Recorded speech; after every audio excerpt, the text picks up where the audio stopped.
Chers amis, Shalom Uvracha, Obeshem Hashem, Naaseh Venatzlach, on part pour un shiur sur la Teshuvah de 2023, un shiur qui nous préparait un petit peu au mois de Elul, qui arrive à grands pas, puisque nous sommes déjà le 22 du mois de Av, mercredi 9 du mois d'août. Et donc, shiur acheté, merci pour votre patience, par Déborah, pour remercier Akadosh Baruch Hu pour tout, absolument pour tous les bienfaits. Et elle demande que le cours soit aussi pour la protection de Kol Am Israël, Géoula très vite.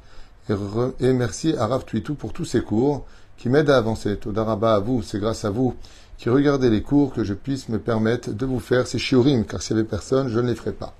Donc, bracha ba'atzlacha bechol masedechem, Toda Rabba, Deborah, Yekara, Hashem evarech otach bechol asher lach.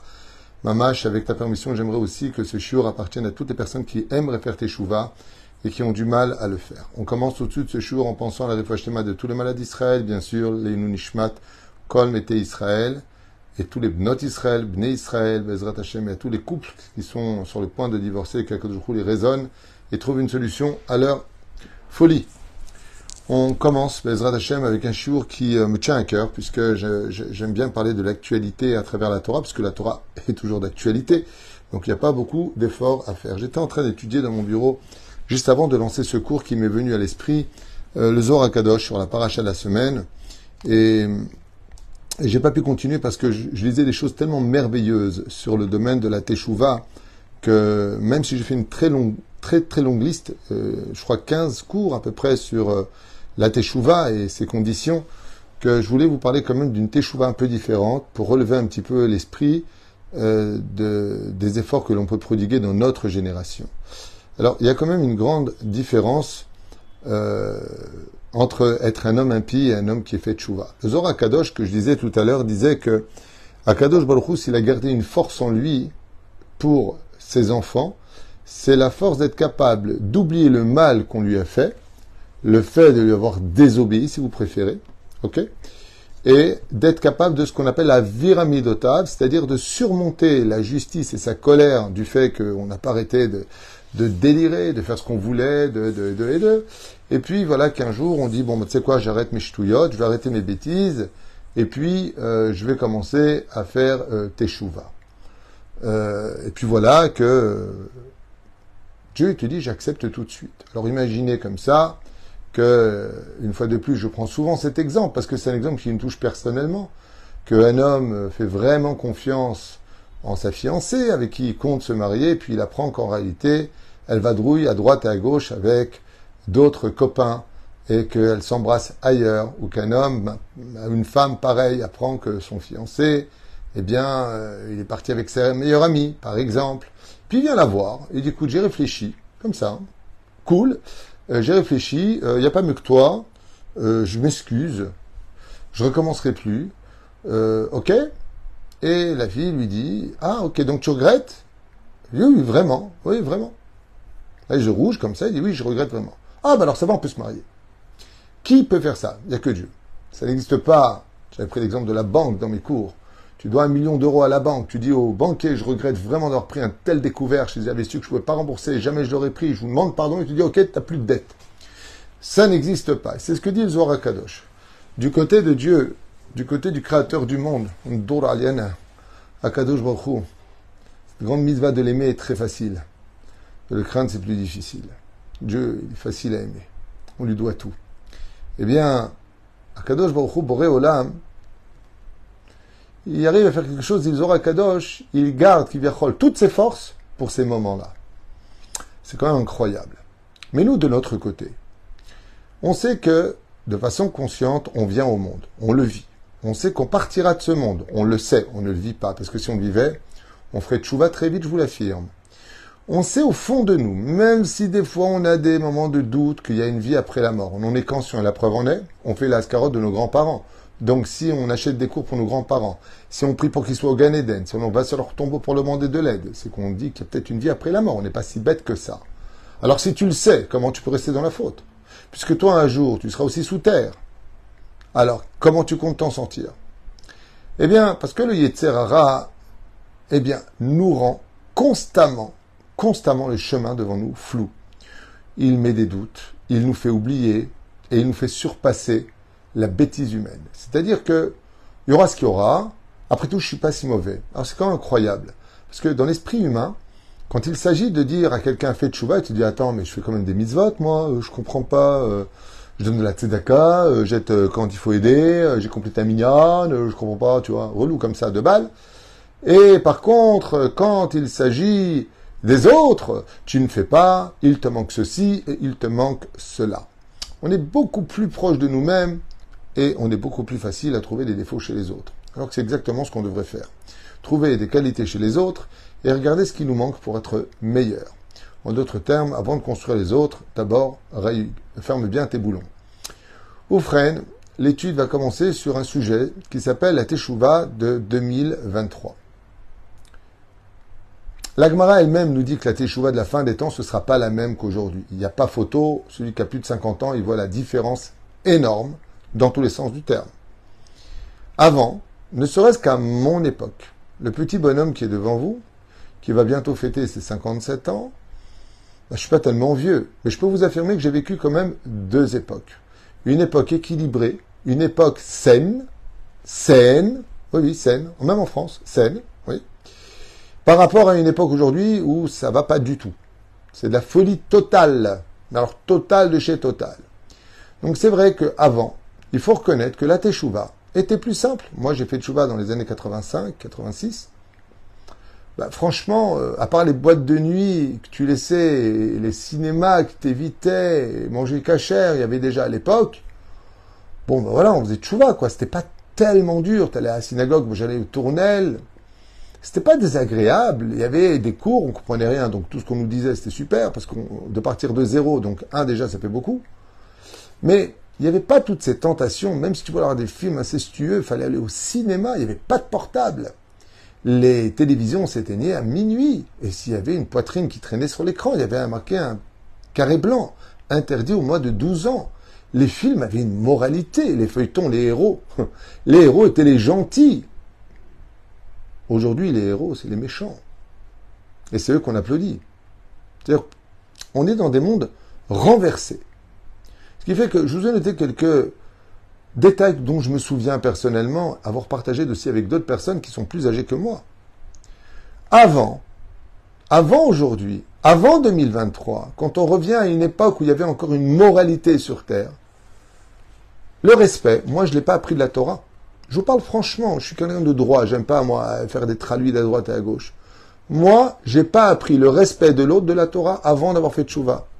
Je l'ai appris en pension, je l'ai appris de ma mère, je l'ai appris de la société dans laquelle je vivais. On m'a toujours appris, même complètement non religieux, qu'il fallait pas répondre à une personne plus âgée que soi, qu'il fallait se lever devant une personne qui était plus fatiguée que toi, ou plus âgée que toi, ou enceinte. Les choses étaient évidentes. Il y avait le respect des parents. On m'a jamais dit, honore ton père et ta mère afin que les jours de ta vie s'allongent devant toi. Quand j'étais enfant, on n'avait pas de Torah à la maison. On a de la Torah aujourd'hui, grâce à Dieu. Mais avant, on n'en avait pas. Eh ben, il n'y avait pas besoin d'être religieux pour honorer ton père et ta mère. Toutes les personnes qui ont plus de 50 ans te diront ouvertement, regardez pas nos parents dans les yeux. À part cas d'exception, mais de façon générale. Il y a toujours de l'immoralité, il y a toujours Sodome et Gomorrhe, mais pas comme ça. À l'époque, sans Torah, il y avait une façon de vivre. Je me souviens quand j'étais enfant, les filles, nos sœurs, quand elles sortaient, à minuit, il fallait qu'elles rentrent à la maison. On n'était pas religieux. Et quand une fille sortait en jupe courte, on lui mettait une claque. J'ai connu ça avec une fille qui s'appelait Bernadette en pension. À 18 ans, elle est sortie avec la jupe un tout petit peu au-dessus du genou. Sa mère, elle lui a mis une claque dans la tête, une Goya, pas une juive. Et elles allaient au bal. J'étais jeune. Elle lui dit, à minuit, tu n'es pas là, tu trouveras la porte fermée, tu dormiras dehors. Et tu sors pas comme une traînée. Wow, une traînée? Alors qu'est-ce qu'on va dire aujourd'hui? Si la jupe au-dessus du genou, ça s'appelle une traînée à mon époque quand j'étais enfant, alors aujourd'hui, c'est quoi? Revenons à Jean Lépin, pour ceux qui connaissent. Revenons à l'époque Jean Lépin. Dans les années 1973, les Tunisiens ont commencé à débarquer les uns après les autres. Les uns après les autres. Ok? Puis il y a eu les années 80, les belles années. L'année de la chanson qu'on appelle, où les paroles avaient une logique, elles avaient une moralité, elles avaient un respect pour les oreilles des autres, on faisait attention à la politesse. Il y avait toujours les marginaux, mais il y avait quelque chose. Je me rappellerai toute ma vie quand je revois même les photos quand on avait 9, 10, 11, 12, 13, 14 ans, les maillots de bain qu'on avait, je crois que même Obélix et Astérix, ils avaient la même chose que nous. C'est-à-dire que même quand on descendait à la plage du Neptune, les femmes étaient avec une pièce et on ne voyait pas les formes. Et souvent des paréos. Il y avait de la retenue. C'est-à-dire que même quand on revoit les matchs de 1960 à 1980, les matchs, les femmes étaient en robe quand elles jouaient au tennis. En robe. Elles ne bloquaient pas les balles sous le fessier, comme aujourd'hui. Il y avait de la pudeur. Donc, quand nous, on vit ça, faire teshuva, c'était magnifique. Parce que quelque part, entre le monde de la Torah et le monde social, il y avait juste les mitzvot à rajouter. Parce qu'au niveau des midot, au niveau de ce qu'on était, on était bien. Mieux qu'aujourd'hui. À émettre, mieux qu'aujourd'hui. Mieux qu'aujourd'hui. On avait sans Torah déjà ce que la Torah nous demandait d'avoir. Parce qu'on était entre juifs, parce que. C'est là. Il y a aussi une chose qu'on avait. Et qui était capable de réveiller tous les cœurs. Chers amis, où est Baba Saleh aujourd'hui en 2023 ? Où est Baba Saleh qui fait des miracles ? Le mec, il est mourant, il marche, ça y est. Où est le Rabbi Lubavitch ? Il ne se trouve pas se marier, il lui dit, elle est juste derrière ta femme. Où est le Rav Kadouri ? Où sont les rabbinim comme Rabbi Moshe Ederi ? Tu venais le voir parce que tu avais un problème, tu ressortais, le problème n'existait plus. C'était pas simplement Be Ezrat Hashem. Où est le Rabbi Yaakov Bohatzera qui soignait les gens avec une babouche ? Où sont les miracles qu'on lit dans les livres ? Quand tu lis des fois les biographies de nos Talmidei Chachamim, et tu dis, mais ils ont fait mieux qu'Hollywood. Où sont ces rabbinim d'aujourd'hui ? Ce qu'on avait avant, t'allais voir un rab, t'embrassais la main, tzadikim. Il faisait des miracles, mais ta tête, elle se retournait. Aujourd'hui, tu vas avoir des très grandes tzadikim. Attention, qu'il n'y ait pas d'ambiguïté. Mais il va prier pour toi, il va dire Bezrat Hashem, et puis ce sera toi et ta chance. Moi, je parle de où sont les Baba Saleh qu'on a connus. Rabbi Haim Houri, vous savez combien de miracles il a fait ? Quand on parle des Gdolé Israël de l'époque, mais t'allais le voir, tu ressortais avec une solution. Aujourd'hui, en 2023, tu ne sais pas qui aller voir. Un mec, il était ensorcelé, tu allais voir Rabbi Udaptaya, le Ben Ishraï, Rabbi Chaim de Vologine, même dans les époques d'avant. Mais il faisait des miracles, des vrais miracles. Aujourd'hui, quel miracle ? Tu as rien, aucun miracle. Bezrat Hashem, Imirta Hashem, Tilmat Torah, Tarzor Bichua. C'est le bon chemin. Attention, je ne suis pas en train de me moquer. Et quand tu es au bout du désespoir et que tu as besoin d'oseille, le Bezrat Hashem, il est bien gentil, mais là, j'ai besoin d'oseille dont j'ai besoin. Le Rav avant, il te faisait... Je vous donne un exemple qui va peut-être vous faire rire, hein. Stupide, mais on est parti voir Rabbi Yitzhak de Berditchev, il y a à peu près 3 siècles en arrière, un peu moins de 3 siècles en arrière. Je suis pauvre, je dois marier ma fille. Il dit, c'est très simple, prends cette pièce, la première affaire que tu fais avec, tu deviens riche. Zek, le mec, en 1 mois, avec cette pièce, il est devenu multimillionnaire. Où sont ces rabbinim ? À l'époque, non seulement on avait de la moralité, et donc la teshuva parlait de pratiquer les mitzvot, parce que la base était bonne. Alors c'est merveilleux. Malheureusement, on sortait de la Shoah, on a plongé dans une assimilation, on a eu peur d'être juif. Dieu nous a gâtés, on nous a remontés tous. On a vécu des années de 70, 80, 90, pas explosifs. Les mariages étaient explosifs. Les mariages, ça ressemble à des mariages. Aujourd'hui, c'est des boîtes de nuit, c'est plus des mariages. Et ça te coûte un appartement de faire un mariage. Alors qu'avant, les tantes, les tatas, elles faisaient pour tous les invités. On s'arrangeait, les traiteurs, c'était nous-mêmes. Celui qui a vécu ce que nous, on a vécu, de notre génération et qui voit aujourd'hui, il dit « Wow, c'est une autre planète. » Alors moi, je vous pose une question. D'après vous, qui a le plus de mérite ? La tchouva des années de Baba Saleh ou la tchouva d'aujourd'hui ? Vous avez bien compris que la tchouva d'aujourd'hui est bien supérieure à la tchouva de ce que nous avions avant. Et je vais vous dire pourquoi. Parce que dans ces années-là, c'est vrai qu'on faisait tchouva et que c'était facile de renoncer à un peu plus de cinéma, un peu plus de, je sais pas quoi, plage mélangée. Il y avait les plages libres, elles étaient belles en plus à l'époque, les plages libres. Et il y avait de la place à cette époque dans les plages libres, pas comme aujourd'hui. Eh bien, à émettre, soyons droits. Droit. Quel tchouva on faisait ? Est-ce qu'il y en a un qui ouvrait le Gemarot ? Rien du tout. On avait la kippa, le tzitzit de temps en temps, des fois on mettait le Shabbat, c'était un peu sacerdotal. On étudiait un peu les halachot en français, on feuilletait et on appelait ça un religieux. Il y avait une toute petite élite qui allait à la yeshiva. Mais moi, je me rappelle qu'à l'époque où j'ai fait tchouva, toutes les personnes que je voyais à la Beth Knesset stagnaient dans une teshuva de respect de la kippa, de Shomer Shabbat, et encore, on connaissait même pas les lois de Shabbat, et on parlait beaucoup de chol pendant Shabbat, et on faisait n'importe quoi pendant Shabbat. Mais c'était la teshuva des années 80. À un tel point que je me souviens que moi-même, ayant fait tchouva, je dis, ah non, je mange kasher, je vais aller au McDonald's, moi je mange un fish. Je mange pas de la viande. Et pour moi, je mangeais halak me'adrin, attention. Parce qu'on n'étudiait pas. Par contre, aujourd'hui, faire tchouva, d'abord, tu n'as aucun intérêt. Tu veux de l'oseille, il n'est pas dans ceux qui font tchouva, il est dans la sitra hara. T'arnaques les gens, tu prends de l'oseille. Tu parles mal, tu passes à la télévision. T'es homo, t'es une star. T'es transgenre, t'es l'exemple à suivre.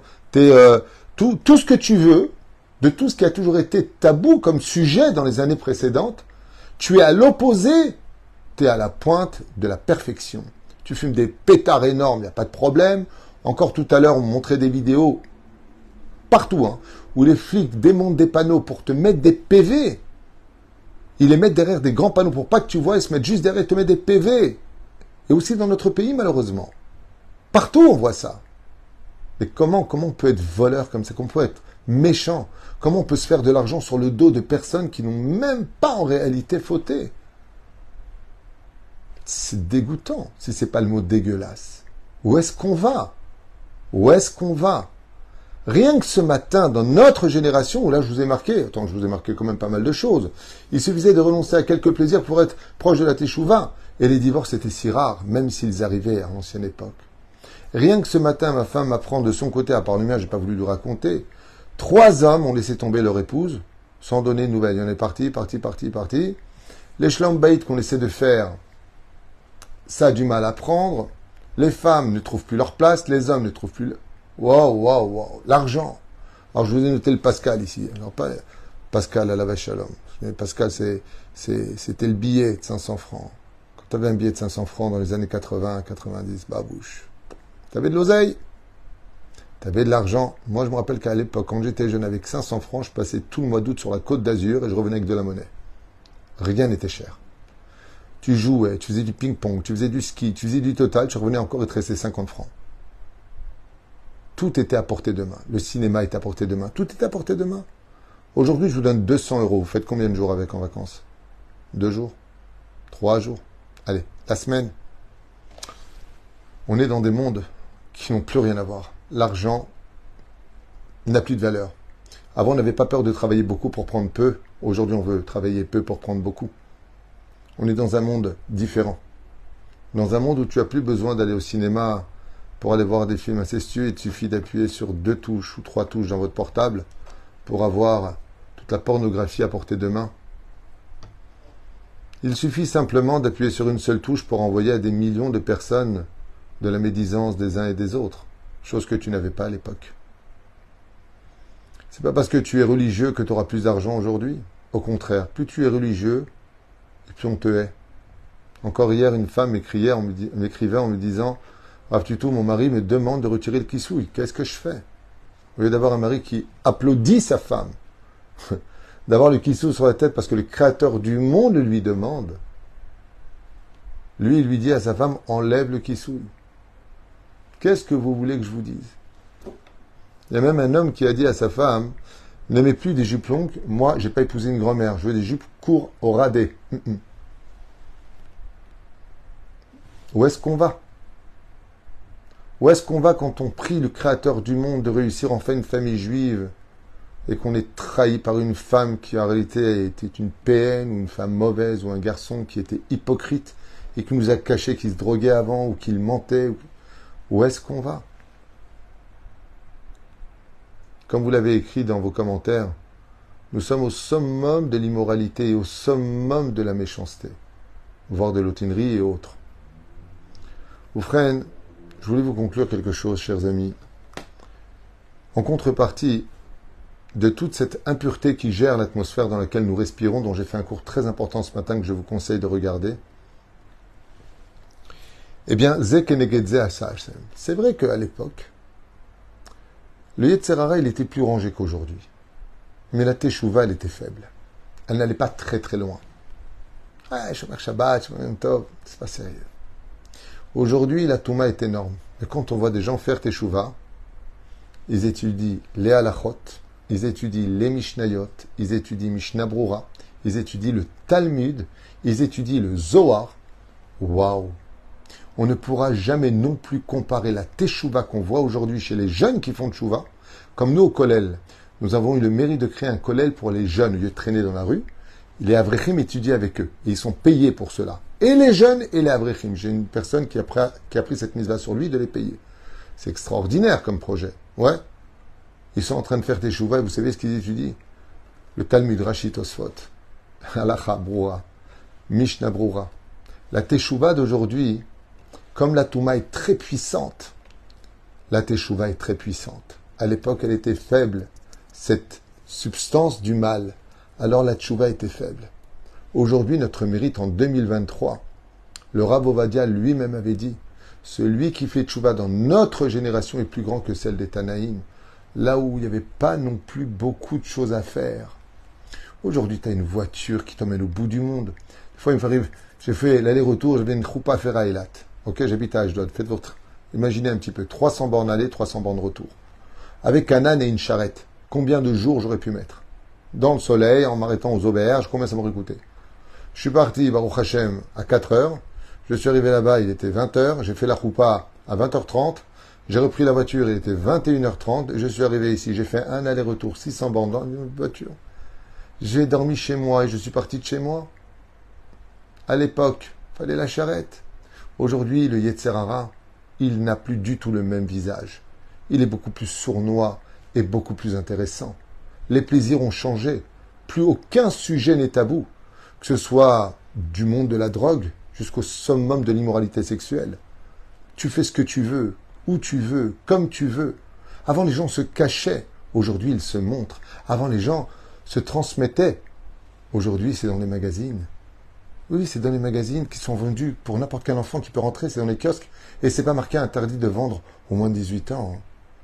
Vous avez l'Aïcha ici, Hashem Ishma Verachem, un magazine de Gehinam. Vous ouvrez les premières pages. Ouais, c'est les échangismes de telle ville à telle ville. Qui veut aller avec moi, qui veut aller avec ci.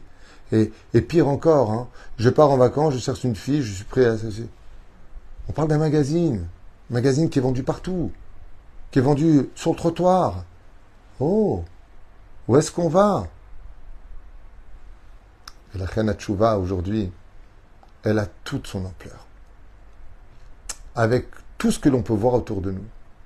Où plus une personne fait Teshuvah, et plus elle se retrouve isolée de la société. Plus une personne fait Teshuvah, et plus sa vie devient difficile. Elle est même critiquée par sa propre famille. Quelle bande d'abrutis. Au lieu de dire, Baruch Hashem, on a un fils qui fait Teshuvah, au moins un qui est sauvé. Une fille qui fait Teshuvah, au moins une qui va relever la famille. Qu'est-ce qu'il y a? T'es devenue religieuse, alors tu viens pas avec nous en vacances. Ah, tu viens pas non plus en boîte, ça y est, t'es une vieille. Allez, éclate-toi. Éclate-toi. C'est Pérouche Davar, que celui qui fait Teshuvah aujourd'hui, Vemutrazek, la femme qui prend le kissou, qui le met sur la tête, qui reste sanoua, peu importe qui se tiendra devant elle. La personne qui m'a mis de Betatzmo, malgré toutes les difficultés, les critiques, voire les moqueries de chacun de nous. Lui sont les héros non pas de notre génération, mais eux sont les héros de toute notre histoire. Tous nos Tanaïm, Amoraïm, Savoraïm, Géonim, Rishonim, toutes les générations n'ont existé que pour vous. Beikveta de Mishicha, dans le talon qui précédera ce qu'on appelle les pas du Mashiach. Je vous pose une question. Qui fait marcher tout un corps jusqu'à la tête? N'est-ce pas le talon qui avance? Chazal nous disent que toutes les générations ont existé parce que viendra une génération qui sera enfin la génération du mérite. Vous êtes, vous qui faites Teshuvah aujourd'hui en 2023, avec tout ce modernisme qui nous étouffe et en même temps nous rend service parce qu'on a besoin de cela pour vivre. Je suis pas idiot. Vous êtes les héros et la raison pour laquelle tous ceux qui nous ont précédés ont bien fait d'écrire les Mishnayot, ils ont bien fait de nous écrire les halachot et la Torah orale. Vous avez bien fait de compter sur nous, parce que nous, on est là pour vous. Nous sommes des nains sur des épaules de géants. Nous sommes petits à côté d'eux en Torah. Nous sommes petits à côté d'eux en Kedusha. Mais nous sommes au-dessus d'eux. même si on est plus petit. Parce que notre génération nous met à un degré supérieur à eux. Et la reine, celui qui arrive et qui restera dans la Teshuvah, malgré toutes les épreuves qui vont s'abattre sur lui, pour voir s'il reste fidèle à Hachem, pour voir si son amour pour Dieu ne bouge pas, pour voir s'il a vraiment de la crainte du ciel, alors sache une chose, du ciel, peut-être que tu vois personne sur terre, si ce n'est que les yeux des impies ou des ingrats ou des imbéciles qui te jugent constamment et qui parlent de démocratie et ne me jugent pas alors qu'eux jugent tout le monde. Mais sache que dans le ciel, tous les anges, y compris le Créateur du monde, vous savez ce qu'il dit? Il dit à Abraham, je t'ai fait confiance. Yitzhak, je t'ai fait confiance. Yaakov, je t'ai fait confiance. Moshe, je vous ai fait confiance. Le but de la création était de savoir ce qu'on crée l'homme ou pas. Et c'est grâce à vous de 2023 qui vous tenez dans le chemin de la Teshuvah où Dieu peut dire enfin, regardez, je leur donne rien du tout. Ils ont tout contre eux. Ils vont à contre-courant de la société universelle et malgré tout, ils avancent vers moi dans une sincérité, un amour sans condition et sans me critiquer et sans me juger, malgré tous les manques qui tapent à leur porte. Vous êtes les héros de toutes les générations. Heureux celui qui fera tchouva en 2023 plus que toutes les autres années qui nous ont précédés, parce qu'elles ne font rien d'autre qu'enjoliver encore plus notre teshuva et notre héroïsme de tenir dans une génération qui nous prend pour tout simplement ou des handicapés mentaux, ou des primitifs, ou des hommes de Néandertal, alors que la Torah est la chose la plus belle, la plus grandiose et la plus fière de notre peuple. Je vous demanderai, Bezrat Hashem, en l'honneur du mois de Elul, de bien vouloir partager cette vidéo, qui j'espère, Bezrat Hashem, eh bien, vous donnera encore plus de force de tenir. Moi, c'est très dur, il fait très chaud dehors, j'ai le chapeau, le tzitzit en laine, la veste, c'est très dur. Vous savez ce que je dis dans ma tête? Quand vraiment ça tape très fort, je me dis, je préfère avoir chaud ici qu'après la mort. Faut tenir. Faut tenir. Parce qu'on est en plein examen. Kol Tov ou Leitraot.